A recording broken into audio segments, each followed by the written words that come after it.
Танымал қазақстандық вайнерлер Мейіржан Төребаев және Мейірхан Шерниязовты қамауға алу мерзімі тағы да ұзартылды.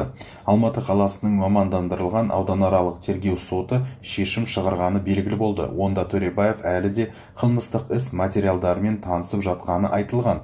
Сот шешімі бойынша күдіктіні қамауда ұстау мерзімін қылмыстық іс материалдарымен танысу кезеңінде бір айға, яғни 18 желтоқсанға дейін санкциялау туралы тергеу органдарының өтініші қанағаттандырылды. Шешім заңды күшіне енген жоқ, дейді Алматы қалалық сотының баспасөз қызметі өкілдері. Сондай-ақ сот бір күннен кейін Шерниязовқа қатысты қаулы шығарды.